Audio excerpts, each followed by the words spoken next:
Chris, I remember you were telling me that Shohei Ohtani should stop pitching. Oh, he sure did. How's that been working out for you? Look, here's the thing. Okay. Here's the thing. We're here for you. You have a same age child as me. Yes. So you've probably seen Moana a few times. Mm-hmm. What can I say except you're welcome? You're welcome. Oh boy. You're welcome. Sicko. I should have. You're welcome. known. I clearly overreaction Monday. This is probably on a Tuesday. Is on in the Dodger clubhouse. Okay. Like Ohtani is, scrolling YouTube, and this is in his For You feed, and he was inspired by me saying, "Look, can't do both because one takes away from the other, right? Yeah. You're a great pitcher this year. You're hitting 240. You don't pitch for 2 seasons, and you're the greatest hitter of all time. Okay, now." Ever since if you want to roll it, Mike, ever since I said this, enough with the pitching sideshow. Ohtani needs to go back to hitting only, or the Dodgers not going to make the NLCS. So you think he's not hitting well because he's pitching? 1,000%. I don't know how you could dispute that. Guy doesn't pitch for 2 years. We see 50-50 and the greatest offensive player we've ever seen. Now we're back to pitching? What is he hitting, 240? It's just baseball, man. It happens. It just happens. I don't know. I went to a couple games over the weekend. Didn't hit the broadside of a barn. I hear you. I get it. Something's off. I know. You got Braves mania over there. Enough with the pitching. No one cares. That's we're there not to true. see. We're there, yes, Untrue. No one It is cares. true. We're there to Untrue. see you hit. Untrue. We're there to see you hit. We're not there to see you do something cool every 5th day. We're there to see you do something awesome every day. Let's hit. Now look again. Hold on. We're outside of a barn. No. What can I say? Except you're welcome. Except you're welcome. Since then, Yeah. I don't think he's given up a hit, and he has not 1 but 2 leadoff home runs. Did he do it again last night? Yeah. I said 2 leadoff home runs. Yeah, he's a freak. He man. is the monster that we all know and love around here. That is the worst take in of Los all time. Angeles. And the greatest thing that baseball has ever seen, Shohei Ohtani. I might just go by O'Shea Ohtani for the record. I might have to How talk is to this him the about first time we have said that? Yeah, right? it just happens. When I'm in the chair, we got good energy. O'Shea Ohtani. O'Shea Ohtani is here, man. Now I'm going to put up on Twitter, better nickname that we've cultivated the last 10 minutes. Cake May or May. O'Shea Ohtani. Oh, Which one's better? Cake May is dangerous. That's the only time I'm going to say that. Is your dad going to make one of these with 3 when we get another one? That's what I said. I was like, the guy who ever designed, by the way, These are awesome. for those who Thank you. don't know, Did you pass those out today? you see these right here. Did your boy get one? bumping This is Lowrider. what, this is what happens when Shay is hosting. We got little versions of my dad in tiny cars. All right, now, I told my dad, the guy who designed this one is like sweating thinking about a third. All right? Yeah. Him Yeah. in the lowrider. In the lowrider. Both trophies. You see him on the side. My dad is so weirdly become the honorary mascot of He's the like the face of the team. It's insane. It's insane. We are a strong Laker household. And, the Dodgers, we all sit and watch and hope. And we sat there and watched you, Darvish, and all those moments and things like that, cheering for Agon and the boys. And, I told you my first baseball game ever was actually at Shea Stadium. And it was terrible. My Piazza killed us. But, yeah. Now, Dodgers are like, they're part of the family. Shohei Ohtani could borrow my car if he wanted to. He's got a plate at the house. So it's been incredible. What else do you have? Paulie sent this one over. This is actually an interesting topic. In 100 years, which athlete from this era will be the most remembered / spoken about?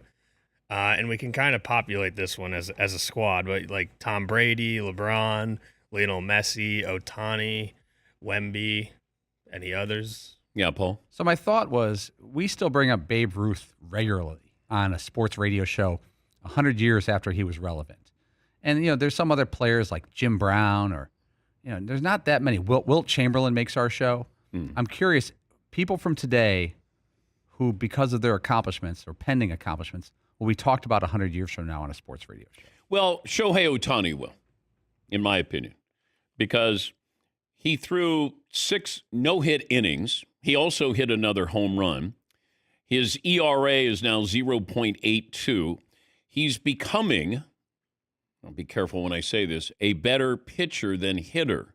Now, he's been on a recent tear the last couple of weeks to raise his batting average, but I go back to what Dave Roberts said to us in spring training, that Ohtani is really focused on winning the Cy Young. If he were to win the Cy Young, and with all these MVP, and he'll win the MVP again, like we're seeing a historical run. We're seeing something that's never happened. And I don't know if we get imitators that, you'll have teams that'll say, hey, why don't we try to develop somebody like that? Because a lot of your pitchers were great hitters. They usually you pitched, and if you didn't pitch, you played shortstop and you batted third. But I think what we're seeing with Ohtani is something we've never seen before. Therefore, he's going to stand out. I mean, Messi is unbelievable, but is he Pele? Like, we still talk about Pele. Tom Brady, who knows what the quarterbacking position is going to be like in 100 years from now? Yes, Dylan. I feel like as the de facto soccer guy here, I have to say Messi and Ronaldo do have kind of that extra level of reach globally. Yeah, but they kind of cancel each other out. They're both unbelievable. Like, Pele stood alone for a long time. But I think Ohtani, he was angry last night because his location wasn't great, but he had 6 no-hit innings and hit another home run. Yes, Paul. With Ohtani, does he get bonus points if it's really close for the Cy Young this year because he also has 600 at-bats? And you brought up this point to me this morning, and I didn't think about it, but if you're thinking about, hey, all I'm going to do is pitch, but then it's so much more than that, it's all I'm going to do is pitch, and then the other days I'm going to hit. And you factor that in, because pitchers, hey, I got to have 4 days rest. I got to have 5 days rest. Shohei Ohtani doesn't get that. Now you can say, well, okay, we're going to be a DH. Okay, you still have to get ready for a game. So maybe not physically, but mentally, you're getting ready for another game. Yes, Dylan. Yeah, I mean, the argument in the past is, against pitchers winning the MVP has always been, well, you play every 5 days. Batters play every single day. But I do think that Ohtani will have a tough time winning, unless it is by, just undisputed that he's the Cy Young. I think he'll have a tough time if he's basically just winning the MVP every season. I think they'll be hesitant to give him both unless it is just, you can't make an argument. All right, he's pitched 55 innings. His ERA is 0.82. Go back to the start of the season. Skeens had a bad outing against the Mets. His ERA was 64. Plus, he's hit 383 over the past 13 games. And you're right. The voters might say, well, you got the MVP. Let Skeens get the Cy Young again. Yeah, Paul. Most starting pitchers have 11 or 12 starts at this juncture of the season. Ohtani has 8. Yeah. So he's behind the curve a little bit, and that could be used against him. But I'm going to have to get the numbers here. And Big Day Ray had these, or we were talking about this, the amount of innings he's going to have to pitch. Because if I look at Chris Sale and Jacob deGrom, some of these guys who have won the Cy Young, I think Ohtani might have to pitch 170 innings. Even Tarek Skubal, I don't know what his numbers were, probably under 200. I mean, it is remarkable the amount of innings that pitchers don't pitch anymore. Yes, Dylan. Yeah, I mean, it's not apples to apples, but if you compare Ohtani winning MVP and Cy Young to the NFL with MVP and Offensive Player of the Year, where a lot of years you could argue whoever wins the MVP would also win the Offensive Player of the Year. I think they kind of bifurcate the two, where the MVP bifurcate. Easy. Wow. Whoa. Vocab word. Okay. All right, Denver. Yeah, Paul. Harvard. Okay, here's a thing for Ohtani. Back in 2021, Corbin Burns, the starter for Milwaukee, he was 11-5, only 28 starts, only 167 innings, and he won the Cy Young. Yeah, see, there's your opening. I mean, who would have thought get to 150 innings, 160 innings, you can win the Cy Young? But that's where we are now. I think Chris Sale had like 174 one year. But Ohtani, 6 no-hit innings and wasn't pleased with his control. He's Joey Votto. He played 17 years, and he was a 6-time All-Star. He won an MVP. He'll be working for NBC Sports later this summer with their baseball coverage and the wild card playoffs. Great to see you again. Great to see you. Where have you been in the last year? I have been all over. I spent about 3 months in Japan, a couple months in Mexico City, all over Europe. I've seen some incredible places around the world. I spent a month surfing in Sri Lanka. I could keep going, but you know, you travel and you think I'm going to see the whole world, and you realize there's only so much you can see, as you'll in not too long experience. Okay, did you become a sushi chef? I did. I did a 5-week course at the Tokyo Sushi Academy in Shinjuku. The best part about it was nobody knew who I was, and so they bullied me the whole time. I was raised in the kitchen. My father was a chef. My parents had a restaurant for 5 years, and it brought me back to when I was 7 years old, being told to sweep this up and mop this up and carry that bucket. And I didn't say anything for the 5 weeks, and it wasn't until the end that I thanked them and I shared what I did for a long time. And then you went surfing in Sri Lanka. How is the surfing in Sri Lanka? Yeah, fantastic, the best. But I've been all over. I surfed in Ireland. I surfed in Portugal, Spain, Japan. I've surfed all over the world. So wait, surfing in Ireland? Fantastic. Really? Like the best. It's my favorite place, actually. It's because the traffic is there's much less people there, and the conditions are excellent. Yeah, Ireland's great. Are you doing a TV show about your travels? No, why? I've got nothing to say. I'm not that interesting. This is my best moment in life, right here, exchanging with you. Wait. You're the most interesting man in the world. Forget the guy on the Dos Equis commercial. No, I didn't do. I don't think it's a good idea to do that, and really, I don't think anyone's interested. I am. I was fascinated when I saw that you were all over the world doing all these great things. And, you know, you spent 17 years in the major league, so probably add another, 5 or 10 to that where you didn't get to do these things. And a lot of athletes are that way. After they retire, they're like, I didn't get to go to a Indy 500 or the Kentucky Dirt, like normal things that we can go to. But it felt like you had a bucket list of these are places I want to go and things I want to do.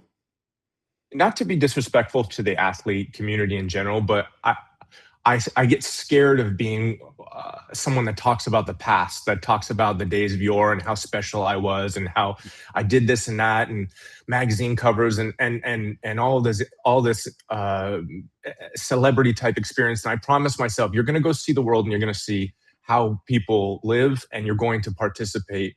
Maybe not live it exactly, but like witness it and be reminded you're not special at all. Nobody cares about you. Nobody even wants to hear about your story. And the more I travel, the more I feel like it humbles me in the best of ways. And I had a terrible, during the course of my career, you develop a terrible ego, an awful ego. And even though I come off as I can act like I have humility, inside I thought I was special. And just the traveling alone reminded me that you're not special at all. Get in line. When I was in a line for 75 minutes outside of a taco stand or a coffee shop or something, and I'm standing there like everybody else, and I'm thinking, if I was back home, I'd be able to call in and get to the front of the line. And here, they're like, dude, beat it. Yeah. So where was the strangest place you were recognized?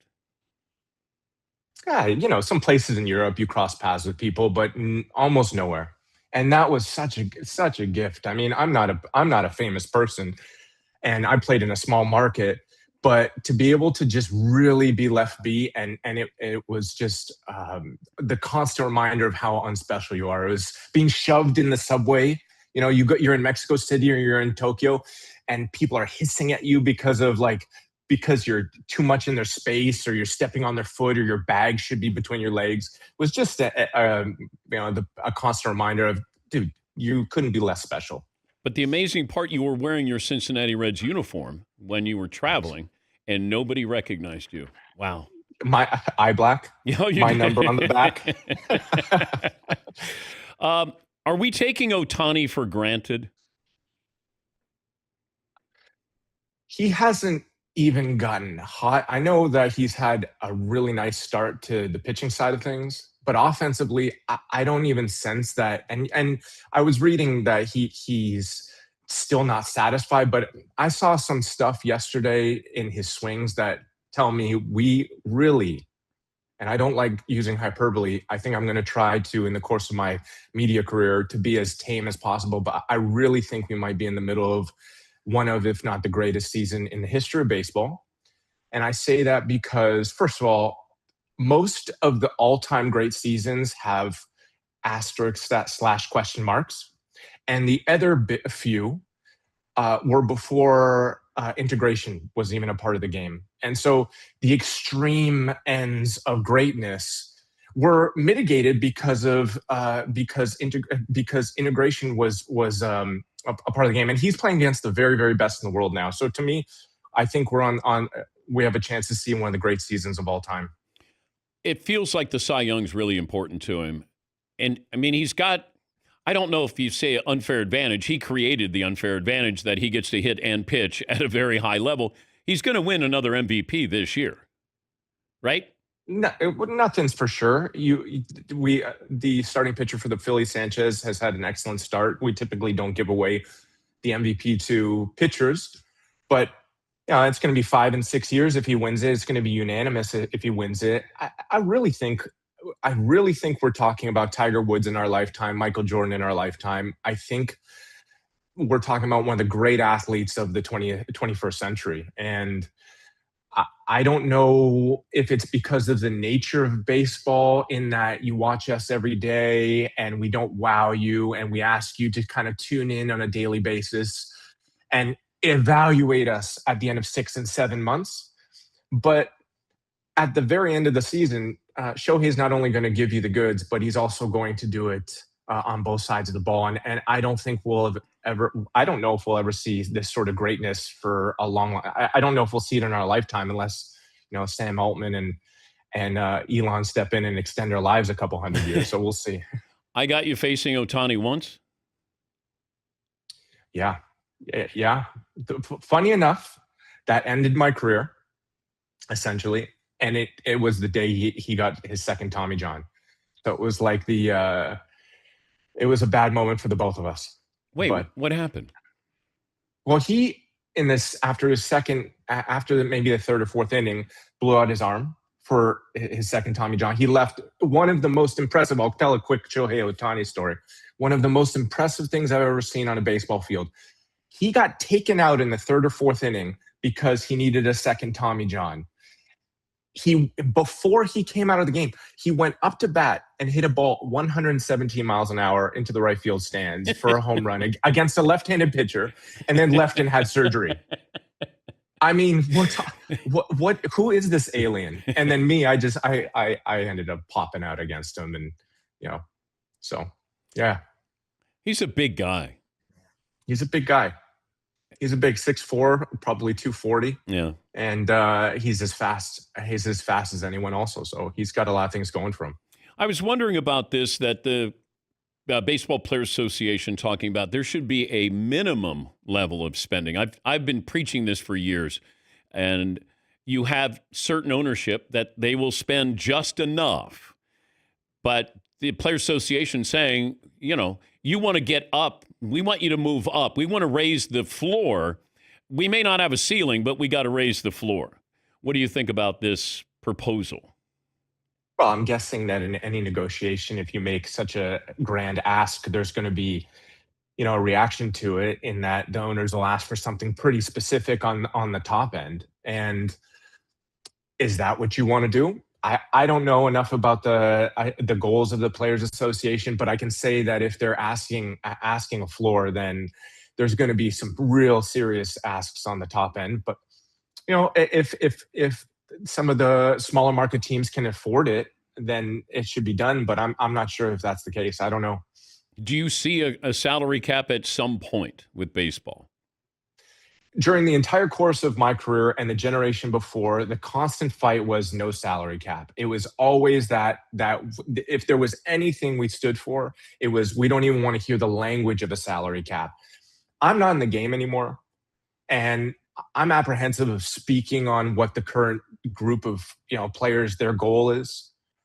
If that's what their objective is, then respect to them. But when I played, even mentioning a salary cap might get you in a fight, and I'm talking about like an actual in clubhouse confrontation. So we'll see. The automated balls and strikes.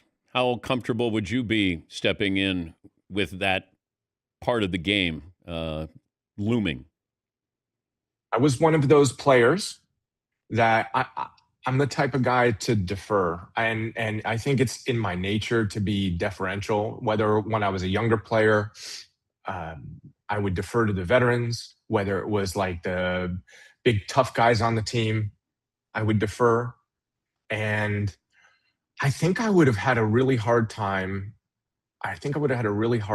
With the taking a strike away from my team and us needing it in later in the game, like getting it wrong. And so I think I would have most of the time just passed, unless I was like for sure that in this moment the team needs me to get it right. So I don't know. I think I would have taken a lot of balls and let them call strikes, and on the rare occasion, stepped in. Do you like the automated balls and strikes?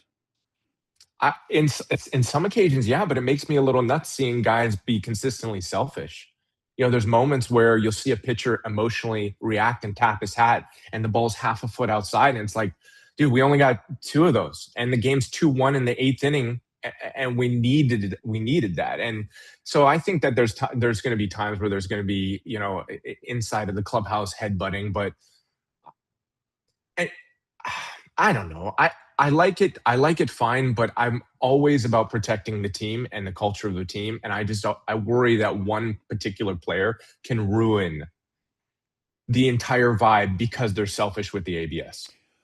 I hope that we get to the point like tennis where they just have it and it's up on the Jumbotron and the umpires are going to be there to call people out and safe and maybe catcher's interference. But balls and strikes, do you have any problem if it's out of the umpire's hands and it's just basically you're doing computers here? No, I think that they found the right sweet spot. The umpires need to be held to account. The players need to be held to account. And then the fans need to be satisfied. I do like the language from the umpires that'll yell at the dugouts. If you don't like the call, challenge it.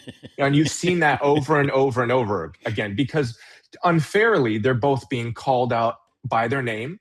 They're being embarrassed on the big board and on replays in a game that happens like that. And people are saying, and then they get endless criticism. But then when they get it wrong and you don't challenge them, you get to criticize them also. And I really feel for the umpires in this. Yeah, but they might embarrass you with a bad call. Nobody feels. But it's not intentional. It's not intentional. You never felt an umpire intentionally. Well, this is yeah, you can say it now. Oh, multiple occasions, but that was more. So this was ego against ego. Like they had a problem with you. Yeah, but it was a bit more of the Wild West when I first came up. There was like, hey, young buck, you have nothing to say to us. Strike. Was this Joe West? No, Joe was very professional. He was very professional. He had the strike zone that he called perfectly for years, and there was no games to be played. But that being said, if you checked him, he wouldn't ding you with a below the belt strike. He would walk up to you face to face like this and say, "Do you have something to say, young man?" But That's how it should be done. But do you agree that Maddox and Glavine and Smoltz, Bonds and Boggs and Carew and Gwynn, like they got the benefit of the doubt? Like, should players get the benefit of the doubt?